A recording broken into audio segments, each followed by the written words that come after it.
Multiple offers, highest and best. That's the ideal situation when you're selling a house. But what are some of the other offer scenarios that could present themselves and what do they mean? That's what we'll talk about next.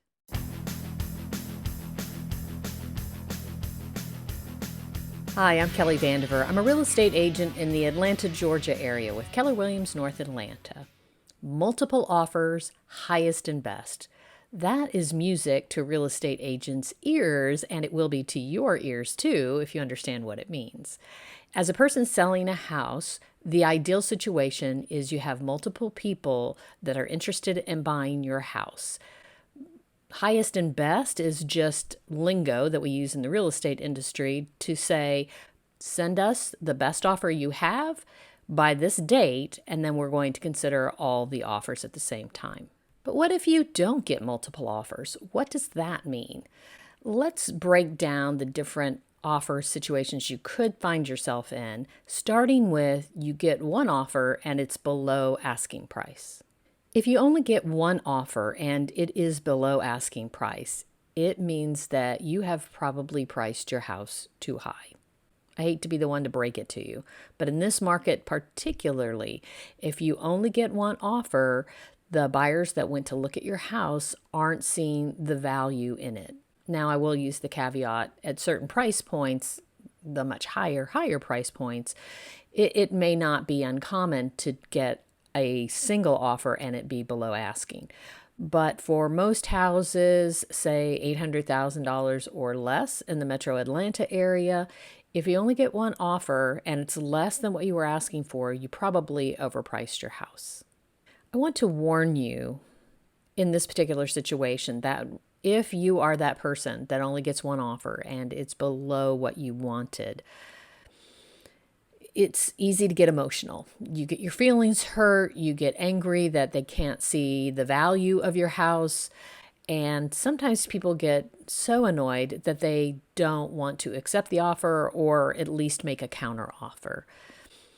Remember, going back to step one in that whole home selling process, think about why you're selling your house, why it's important, what's the move that you're making next, and just let this information sink in, but consider making a counter offer. In another video, I talk about in the Atlanta market, what the data shows is that you will get the price closest to what your asking price is during the first week or 2 weeks that a house is on the market. If you only get one offer and it's below asking, strongly consider accepting that offer or countering the offer back. And take a deep breath and try to feel better about it. After all, remember your goals about selling your house and moving on to the next chapter. Scenario number 2, you get one offer and it's for the price that you've listed the house for. Assuming you can live with the terms, accept the offer, rejoice, you've done it.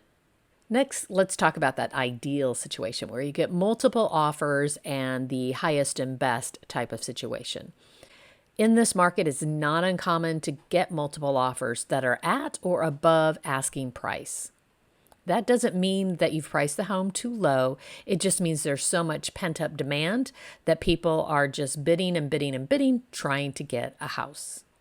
For my clients, I create a spreadsheet that compares the different offers and the different types of terms, which I talk about in the last video.